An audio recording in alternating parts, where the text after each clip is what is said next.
Well, what can you say about Game 5, the Sabres and Canadiens in round two with a 6-3 Montreal victory? A defensive implosion by the Sabres in their own zone, uh, the likes of which I don't believe we've seen this season. This reminds me of last year and the year before, in the most critical time, dooms them here and down in the series 3-2. I'm not even sure. Well, we know where to start here. It was a torrid first period. And for the second time in this series, the Sabres almost broke Joachim Dobish. It almost happened in game one. They couldn't come through with the next goal to get him removed and put some more doubt in his head because this kid's a head case. That's right. He's on a hot streak. He's having a terrific run, but he is squirrely as a goaltender, like all the good ones are or can be. Uh, 3 goals on him in the first period. And you saw Marty St. Louis look at his assistants after the third one and just debating after Helena beat him. Is it time? And the Sabres put the pressure on, and they almost got the fourth one. And if they got the fourth one, he was getting a yank. And that creates all sorts of doubt. And who knows what Fowler would do when if he came in. He could be a sieve, he could be a brick wall, it doesn't matter. But you've got to your starting goaltender. And they didn't do it. And they came out the second period, and it looked like they poured it on the forecheck and got opportunity after opportunity and either blew them wide, tip pucks, or Dobish made the save. And then really the key moment of the game is Tage Thompson coming in alone on a break. How he gets loose, I don't know. He just got behind the defense and waits and waits and waits. And with Tage coming in, screaming in, and I know he got in tight, but he is one of the most wicked releases in the league. I'm thinking he's just rifling this one, whether he picks 5-hole, 7-hole, wherever. And he waits and waits and waits and waits for Dobish to adjust and close the legs and meekly puts one on net. And then all hell broke loose if you're the Sabres because Montreal took that and Josh Anderson scored and then Evans, Suzuki, Demidov. I mean, and the game completely flipped. Within 4.5 minutes into the second period, it was a different hockey game. And Montreal took full advantage of it. 2 for 2 on the power play. Just, I'm not sure where this effort came from. I'm not sure why this effort at home has become such an issue at home. 2-4 in the playoffs at home. I mean, why did they break their balls to win the division? And the Sabres have been good at home this year to completely fall apart on home ice. 2-4 at home. And Lindy now Ruff now is saying if when they win game 6 and come back for game 7, he's going to treat it like a road game, which means probably put him up in a hotel and put more pressure on him. And how is it more pressure to play at home when these are grown men? And I know there's friends and family, and I get the fact that there's so much expectation in the city, and you do simplify your game on the road. The Sabres obviously can play on the road when they play simple, but at some point you have to play well at home. You cannot blow having a home ice advantage with these collapses like this. Um, the defensive zone, like I said, rarely this year have we seen them look this inept and this out of position. And Owen Power, Bo Byram getting late to his man, Connor Timmins. I mean, nobody's, except for Samuelson, nobody's above blame here. And it instantly fell apart, and the Montreal Speed just feasted on him. And the Sabres, they played 4 games against them before last night. They knew this was coming, and somehow they just went back into the worst habits possible that they had at the very beginning of the season and much of the season prior in 24-25. It's unbelievable. We talked a lot. I've talked a lot about the mental toughness of this team and how it's been refreshing to see them respond and rebound and have results after a little bad stretch. But if playing in front of your own fans is too intimidating for you, well, this is the end of the line. And all the talk is Tage Thompson, and the top line, but specifically Thompson and Tuck. Now, Tage is a -9. He does have 2 goals, 2 assists in the series, and one of them was a gift off the stanchion, but whatever. Take it when you can get it. I would say this. I am 99% sure that he is injured. Upper body, lower body, could be his hands, could be something, knee, hip, ankle, I don't know, whatever it is, thigh, could be something. He does not look the same. But I'll tell you, if the 1% is true that he is healthy and these are playable injuries that don't impact his game, and that's the Tage Thompson you get when the pressure's on, that's more of a devastating situation than losing in the second round, if that is the case. But I'm sure it's going to come out that he was hurt, because there's no way he can mentally be so vacant. And then we all remember the pirouette at the line in game 2 that led to the Montreal turning the tide and winning. It's the only explanation. That, or the pressure is just too much for him. And you're talking about a guy who played in the Olympics and has played in big games and was good in the first round. It has to be something. Alex Tuck, I don't know what happened to him. It doesn't seem like he's injured. It seems like in some way he lost a step between the Boston series ending and the Montreal series beginning. He got completely roasted on the Lane Hudson pass to Josh Anderson that tied the game at 3 in the second period. I don't know what's wrong with him either, and he wants a contract. Now, look, you can't take one bad series and say you're not worth the money. It's the big picture and the long view of what he's done, and you got to factor in his age at 30. You're going to give him $11 million a year, 10.7. I mean, after this, I don't know, but this is the heat of the moment, and obviously management has their jobs because they can take a step back and breathe and look at it when the season's over. But he's been brutal, -8. I'm not even sure what he's doing sometimes. I mean, he's late to every situation, and when he does have the puck, he is just. It's not like he lost his hockey IQ. It just doesn't seem like it's coordinating from his head to his hands. I don't know what's up with him. This can't be too much pressure for him. It's only the second round, and I'm not saying that to lessen the impact of where they are, but this is completely unacceptable. So you have Thompson, you have Tuck, and then by byproduct you have Krebs, who's on that line. Well, he's just you know submarined by his buddies. So what can Peyton Krebs really do? He's a complementary piece on the line. But if the two big guys aren't going, there's only so much you can ask from Peyton Krebs to do. And that's the thing. It better be an injury with Thompson, because if it's not, I'm not sure how you go forward with this. And it has to be something that I mean, Matty Tkachuk played with a fractured sternum.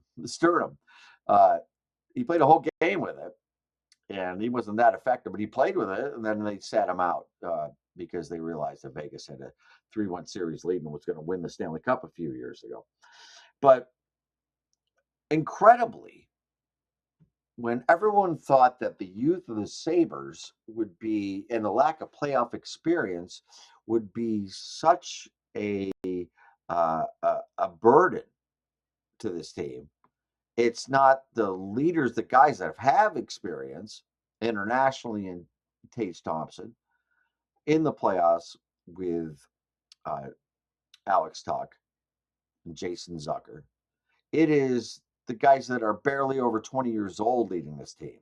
Zach Benson he hasn't been a revelation. Well, he's been a revelation for people around the league, but he has been absolutely laser focused. He's incredible behind the net in the offensive zone. Josh Doan, Jarmo Kekalainen saw this, and I give him credit earlier in the season, gave him that big long contract. He has been amazing too. So you have two guys, one's 20, I think Doan is 22, maybe 23, leading the way. Now, your other world class player, Rasmus Dahlin, who's had, I would say, an even series, not great. I don't like the penalties he's taking. He and some of them are justified, and some of them aren't. I remember Game 4 in Montreal, uh, but I thought Chris Rooney and Graham Skilter did a good job letting them play. But Darlene hasn't been that impactful defenseman that they have had on the other side with the Canadians and Lane Hudson. Um, I'm not sure if he's trying to do too much, if too much is being asked of him, but he's the number one overall pick and the captain, and he should be taking over some of these games. And he's not. Not that he's played poorly, but he's not. And, Tage Thompson, I don't know if he's frustrated he's injured. The cross check that led to the power play and another goal by Montreal in the third period. It was third period. I think it was the Demidov goal. I mean, I don't know what he's doing. I don't think he knew what he was doing. And he got him a pie, and they're going to call it every time. Incredible. The goaltending situation. Are you happy yet? Because, the goaltending situation. Ukko-Pekka Luukkonen, who, had a great game one against Boston, struggled in game two. He comes back in game 4 in Montreal and was outstanding. And he was terrific. He kept them in the game. The Caulfield save early in game 4, inside of a minute in, really set the tone. He fought the puck a bit, but then he made some outstanding saves down the stretch. Well, he wasn't very good last night at all, and he was kind of he wasn't he was thrown to the wolves in a sense that it was paramount upon his positioning to make the saves. And like two of these goals, just they can't go in. They can't go in. If they go in November, you shake your head and say, "All right, well, you can take a start or two off." We're in the middle of May. And this is game 5, or was game 5. It can't happen. So in comes Alex Lyon, and I would venture to say that he will be the starter tomorrow night in Montreal. And look, this goaltender rotation, this revolution, and I mean not in a political sense, but as it keeps turning, Lindy finding the right guy to tap in at the right time has worked all season long. And they can only hope it can work again, because if the Sabres thought the Bell Center was intimidating in games 3 and 4, they saw 75% of what's going to happen tomorrow night.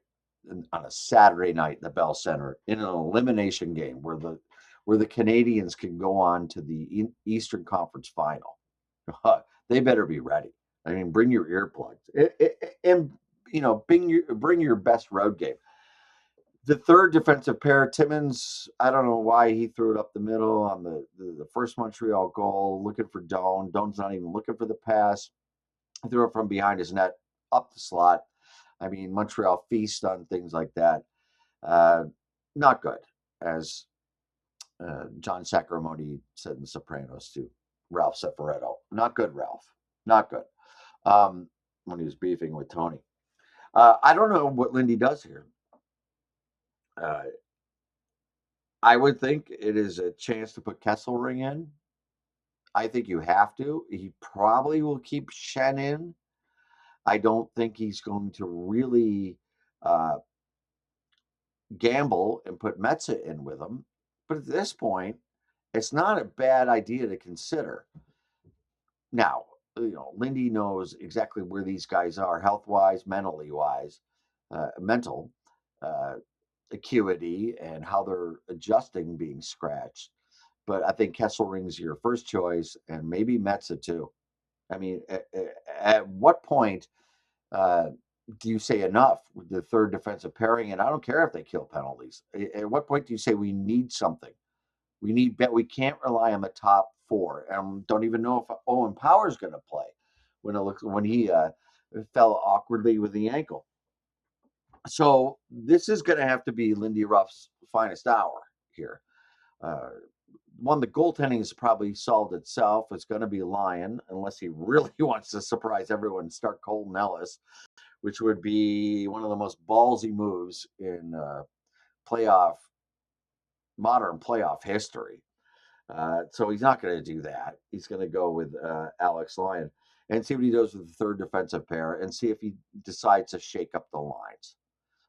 I wouldn't touch the Benson and Doan combination. Now, does he want to move Norris? Does he want somebody up with Tage and Tuck?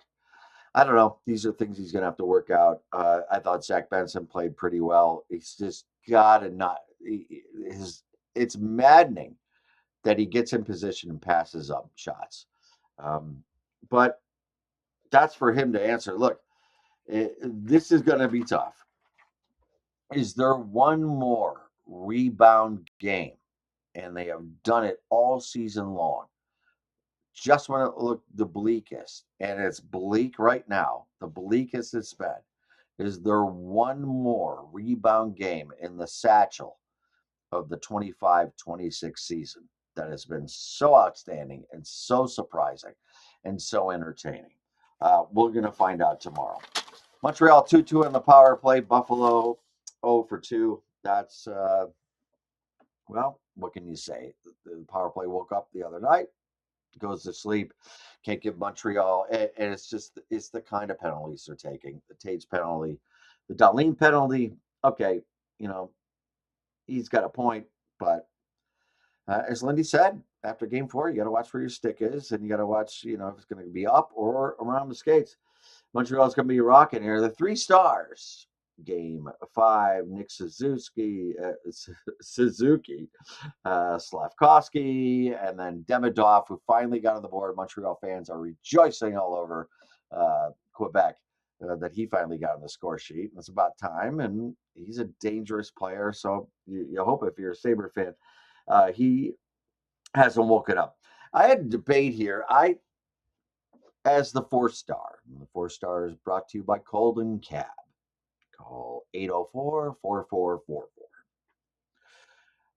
But don't expect the cab to be there right away. Who are you to call Colden Cab? You're a man who can make a car payment. You're a man who can't, hold his liquor and keep it between the lines. More on that later, but that's Colden Cab at 804-4444. The 4-star goes to Lane Hudson. 2 assists. He was a -1, but he is playing the way that you want Darlene to. And now paired with Noah Dobson, who's recovering or recovered from the hand injury. This is lethal. If this team has anything left in them, and if they have another game into them left in them to rebound, this is it, because it's elimination night tomorrow night in Montreal. And when you go in with your biggest stars not being your best players in Thompson, Tuck, and Darlene, with your goaltending situation shaky, with your questionable if one of your top 4 Ds going, your third defensive pair is probably still undecided. Lindy took the day off. There's no media for the players. Just go straight to Montreal, no skate tomorrow, and right to the game. That's his prerogative. It's probably the right move, I would say. Just get him away from everything. We'll see what they have tomorrow. Face off in Montreal. Saturday night in Montreal. It'll be bloodthirsty, that's for sure. And we'll see what the Sabres have left. And I'll see you back here after Game 6.